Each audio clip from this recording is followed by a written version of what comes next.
is very nice. In this video, I'm delighted to be putting this Alpine A310 through its paces, or the A110 if you are of a French persuasion. It is a French sports car. It was built in Dieppe, right in northern France. It uses Renault mechanicals, got a glass fibre body, steel backbone chassis, and very much the French Lotus. So I think we better see how it handles, how it drives. We will have a quick look around before we get started, just to show you some of the real oddities of this little French beauty. So let's take a look at Alpine's history first of all. It's always been a very strong tie-up with Renault, hence the Renault badges on this example. But Alpine was formed by Jean Redelet in 1954 with their first model, the A106, coming out in 1955. That was based heavily on the Renault 4CV, but with very pretty coupe bodywork. I think Giovanni Michelotti had a hand in it. But the theme developed, and people soon discovered that Redelet and his team, experts at getting the very best out of humble saloon mechanicals. At the time, Renault was using simple swing axles at the back, but the rear mounted engine gave the car brilliant traction, and a few modifications, some lowering, meant that by heck were those things quick. The subsequent A110, which came out in the early 60s I believe, used larger engines, so they went up to, I think you could get 1.8 litre in competition form, but generally it was Renault saloon engines working at the back instead, so the Renault 16 engines. So generally for road use, I think they were 1.6 around that, but still absolute flying machines because they weigh nothing at all. They were like 500-600 kilograms with over 100 brake horsepower. For the time, they were phenomenally quick. The A110 won the World Rally Championship outright one year. They were formidable machines at a time when people thought you needed massive power to go quickly. Alpine proved that, like Lotus, keep it light, keep it simple, you can make dreams come true. Lovely styling on these examples. Initially, the A310 had a 6-light front end, so there were 6 lights under there. But when the 310 went V6, they got a certain Robert Opron, who died this very year, also styled the Citroën SM, the Citroën GS. Wonderful man. He gave it a bit of a makeover, different lamp treatment at the front, a little duckbill sort of, or ducktail rather, little spoiler at the back. But I think we've spent enough time gawping at the outside. These gorgeous metric alloy wheels, wearing the correct Michelin TRX rubber of metric, very, very expensive. 220s here on the back. Should have a look inside. First of all, the quality. It actually sounds a bit better than you'd expect, perhaps. It is actually built fairly well, and it doesn't feel flimsy like certain other fiberglass vehicles I might actually own. But we shall jump aboard and have a look around this quite remarkable car. It is cozy inside, so I didn't really want to film myself getting in. It's not particularly graceful. The wheel arch is quite narrow, big chunky wheel arch sticking in, so you have to kind of thread your legs down into the transmission tunnel area. You may be able to hear the clock, which is the noisiest clock I've ever heard in my life. It makes such a racket. But yeah, gorgeous orange on black dials, very, very sporty. It's a little Alpine steering wheel, column stalks you'd instantly recognise out of a Renault. We've got a 5-speed gearbox, this being a later one, and it's quite a nice little notchy affair. I quite like that. We've got electric windows, we've got a heater. The heater doesn't quite work. We've got electric mirrors. The electric mirrors don't quite work. The electric windows do work, they're just a bit slow. So in some ways, very, very French, and in some ways, very much the French Lotus. The driving position is a little odd, if I'm honest. It's a little skewed. The pedals are inboard somewhat, and you'll note my head is right up against the top here. I'm not particularly tall, but nonetheless, that is, it feels very cozy and a bit hemmed in.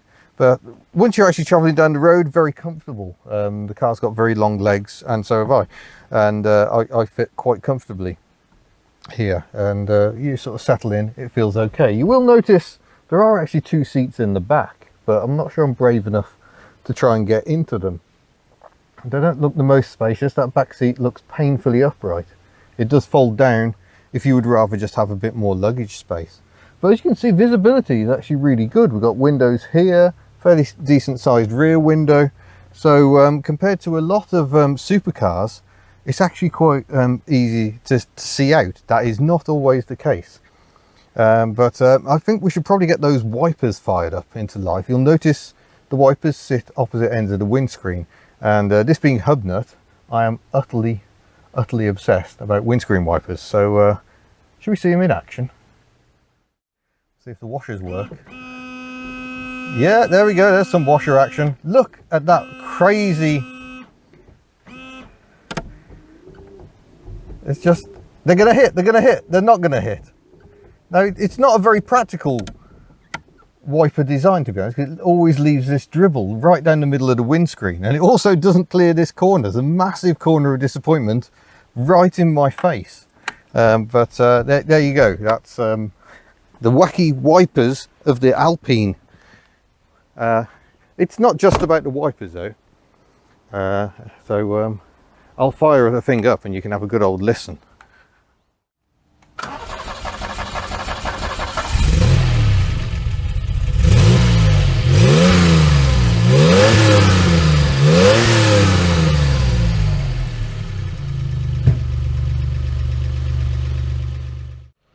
Oh yes, that does sound nice. So in the back here we have the Peugeot-Renault-Volvo V6 engine, a joint enterprise between all of them. It was fitted to the Renault 30, Peugeot 505, the Volvo 264, and the DeLorean later in life, which was also rear engined. Yeah, quite marvellous car. It did have air conditioning when it was new. That's now disconnected. So extra performance. It's also got a single Holley carburettor under this big air filter. It's the original air filter. The original carburettor, well, it actually had 3 effectively. It had a twin choke Solex and a single choke Solex, but a bit temperamental, bit problematic to start, so the owners upgraded it to a Holley. I don't know if it's boosted the power. I don't know what the power is, frankly. I will put that figure up what the factory output is. I would say this isn't far off that. But yeah, all crammed in here at the back, all aluminium, so not too heavy at least, hanging off the back end of the car here. And over there, a space saver tyre that you inflate as you see fit. But of course, bear in mind, we've got 220s on the back. We've immediately got 190s here on the front. Look at that tread pattern, properly aggressive, very old school tread pattern. But yeah, very nice engine. But is it a sporty engine? Well, I guess we'll find out. Let's just have a nose under the front flap. So here at the front, ahead of these wacky wipers, the owner has upgraded it to a telescopic damper, but we've got the fuel tank. That is full, so that's given me plenty of weight at the front end to try and counteract all that weight at the back. But look at this. It's the original tyre pump that came with the car when they were brand new, because you need to inflate that spare tyre, I think, before you can use it.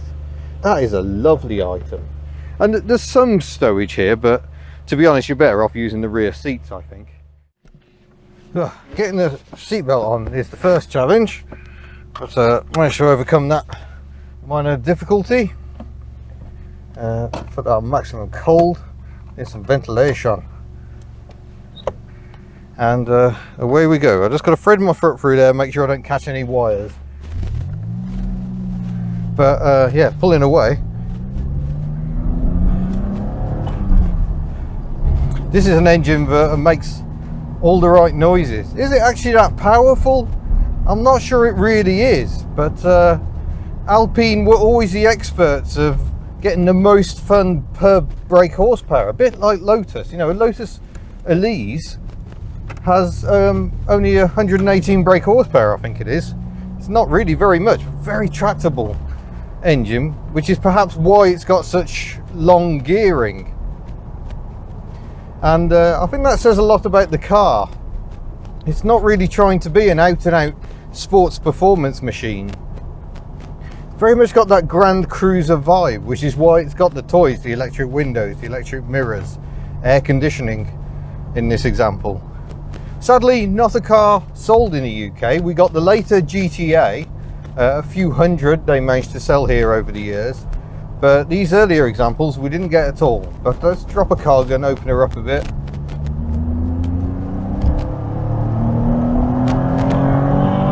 Oh, oh yeah, she gets a shift on all right.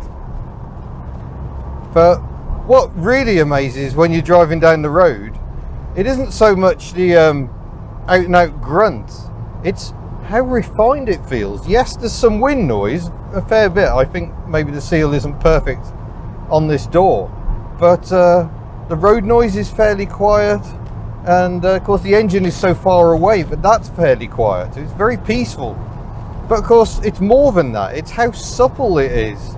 The suspension is so refined and composed. It doesn't feel like a sports car, but yet the handling is still superb, as you might expect. It's a very, very intriguing car, and I'm going to have to play with the wipers again. Look at the wipers! I was the only person who was hoping for rain today. That's just amazing, just hilarious. The wiper system also shared by Panhard and used on several Panhard models. I know I'm not pronouncing that strictly correct for the true Francais experience, but yeah, wacky wipers. But you know, we're doing 2,000 revs at the moment, and there's a good old wall of torque down here, and it's a very tractable engine. I mean, that's behaviour you expect of fuel injection. I'm not used to getting that through a carburettor. I mean, compared to the Matra Murena, very much an in-country rival, the old Matra, that had a bit more space to it. I think it was a bit more spacious inside. Incidentally, that car has been or soon will be for sale, the Matra Murena, and sadly I can't afford it. But this has that otherworldly V6 noise, which does give it the edge over the Matra. The Matra are always a 4-cylinder engine. 2.7 litre this engine, and twin cam. I don't believe it's quad cam. I think it's a single cam per bank. This is just effortless, joyous motoring, and this road is not smooth, but the ride is just extraordinarily compliant. That's definitely not what you expect when you look at the car. You expect it to be hard and crashy, and it just isn't. So coming into a roundabout, just up Michelin rubber, front end so light, of course, because there's no weights, no power steering needed.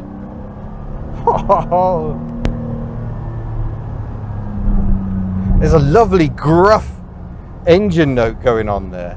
It's not really a particularly well regarded engine, and it's certainly not very sporty. While it will pull at higher revs, I mean, the red line starts at 6. That's quite a low threshold for a sports car.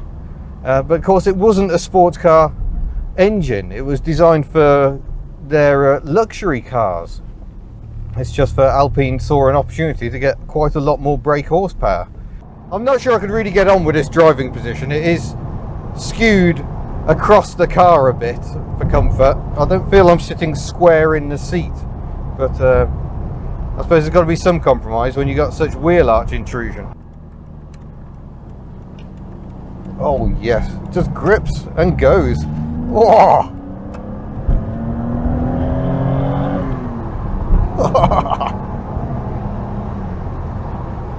Until you catch the traffic up again, which rather highlights the point of my hoodie today. I'm wearing a hoodie that says power, less is more, and this is one of the problems. It gets so hard to enjoy cars like these on such busy roads.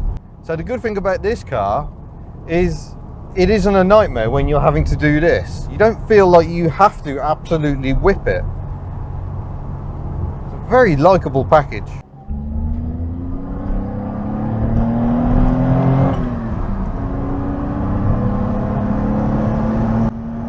Oh yes, that is very nice. Really no point revving it beyond 5,000 revs. I don't think there's an awful lot more power up there. It's yeah, happy boy, happy boy. Of course, one when developing the A310, Jean Redelet very much had the Porsche 911 in his sights, and it's very fitting. One has just appeared in front of us. Now, it must be said, both cars have a very similar sort of gruff 6-cylinder soundtrack. Both have rather compromised driving positions and rather compromised handling on account of having the engine slung out at the back. But is the Porsche better than this little French masterpiece? I don't know. I think in some ways it is, and in some ways perhaps it isn't. This feels smoother somehow, a bit more compliant than the Porsche. Oh, we are now losing the Porsche as he almost gets driven into by a van. That's lovely.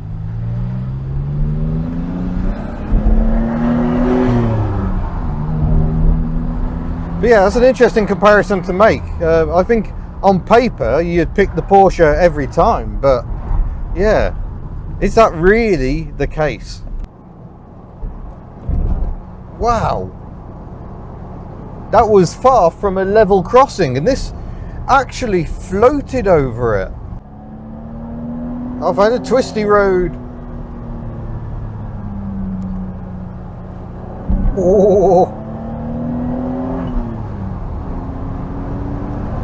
Oh, the steering is so quick, and of course it's so well weighted. Oh,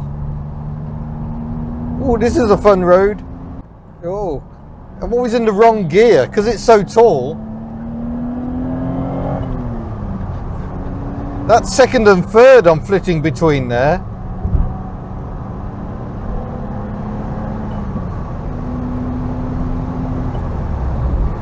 And so I will say, well, it makes for great cruising. That gearbox isn't so good for tight twisty stuff. The gearing's just a bit too tall, really. So the engine's almost having to fight the gearing. But in terms of how this car drives, I mean, I'm not going to push the limits, but I feel I can go a fair bit more quickly than I'm really comfortable with, and it doesn't seem to be upsetting the car at all. This is what an extraordinary machine. Well, they say never meet your heroes, but that's a car I've wanted to drive for a very long time. I've always been fascinated by those looks and the intriguing mix of French engineering, big V6 engine at the back. Yeah, that's my kind of car, and I enjoyed it just as much, if not more, than I imagined. It's not the perfect car, but then sports cars are so often flawed, and this one isn't flawed in the area that so many often are. It offers comfort and practicality that you might not expect of a tiny little sports car. But yeah, a fascinating car, and I'm very glad to have finally ticked the box off. And can you believe it's 50 years now since this car was unveiled to the public? Quite extraordinary. So thank you very much for watching. Hope you've enjoyed it, and I look forward to seeing you in a future video. Farewell.